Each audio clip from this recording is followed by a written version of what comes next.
Assalamualaikum warahmatullahi wabarakatuh. Oke, seperti biasa ketemu lagi dengan Pak Age dalam pembelajaran IPA. Oke teman-teman, biasanya nih teman-teman kalau mau ke sekolah ya, misal teman-teman habis mandi lalu pakai baju, biasanya bercermin sudah rapi atau belum gitu ya. Nah, pernahkah teman-teman berpikir kenapa ya cermin bisa menghasilkan bayangan kita? Lalu apakah bentuk cermin yang lain bisa bayangannya sama juga? Nah, kali ini kita akan bahas mengenai cermin dan sifat bayangan. Oke teman-teman, sebelumnya kita sudah bahas bahwasanya cahaya mempunyai sifat dapat dipantulkan ya. Tapi ingat, cahaya dapat dipantulkan oleh benda-benda yang mengkilap teman-teman ya, contohnya seperti air dan cermin. Nah teman-teman, ternyata pemantulan cahaya itu ada dua macam, yaitu ada pemantulan baur dan teratur. Apa bedanya? Seperti ini teman-teman. Pemantulan baur terjadi jika benda pemantul itu memiliki permukaan yang kasar atau bergelombang, sehingga bayangan dihasilkan tidak jelas. Contohnya ini seperti air yang bergelombang, terlihat bayangan ya, tetapi tidak jelas.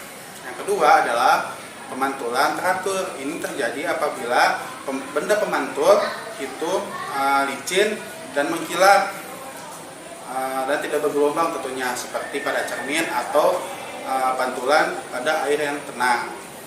Nah tadi itu pemantulan itu terjadi pada cermin ya. Ternyata bentuk cermin itu mempengaruhi pemantulannya. Nah bentuk cermin itu seperti apa? Nah kita bahas satu-satu. Berdasarkan bentuk permukaan cermin dibedakan menjadi tiga, yaitu ada cermin datar, cekung, dan cembung. Cermin datar adalah cermin yang permukaan mengkilapnya berbentuk datar. Ini sering digunakan pada cermin rias tempat teman-teman untuk bercermin. Lalu yang kedua ada cermin cekung. Nah cermin cekung adalah jenis cermin yang permukaan mengkilapnya berbentuk cekung. Ini seperti pada senter, lalu pada apalagi nih, banyak ya. Nah yang ketiga itu adalah cermin cembung, yaitu jenis cermin yang permukaan mengkilapnya yaitu cembung. Nah ini contohnya seperti pada spion atau kaca pada pertigaan jalan. Nah teman-teman, tadi sudah disebutkan jenis-jenis cerminnya. Nah ternyata cermin itu menghasilkan bayangan dan sifat-sifatnya pun berbeda. Kita bahas satu-satu ya, nanti Bapak akan peragakan nih. Nah yang pertama cermin datar nih teman-teman. Nah bayangan benda pada cermin datar yang pertama adalah sama besar teman-teman, sama besar dengan benda yang dipantulkannya. Lalu tegak, lalu maya teman-teman. Maya itu, nah Bapak jelaskan lagi nih, bayangan maya adalah bayangan yang tampak pada cermin, dan kebalikannya adalah bayangan nyata, yaitu bayangan yang tidak tampak pada cermin tapi dapat ditangkap pada layar. Nah teman-teman, yang kedua adalah cermin cekung. Nah bayangan pada benda pada cermin cekung yaitu ada dua nih. Ternyata kalau benda itu dekat maka bayangannya akan diperbesar, maya dan tegak. Nah tetapi kalau benda itu jauh dari cermin cekung maka bayangannya akan diperkecil, terbalik, dan nyata. Nah teman-teman, yang ketiga, yang terakhir adalah cermin cembung. Nah cermin cembung yaitu jika benda yang ketiga adalah cermin cembung ya.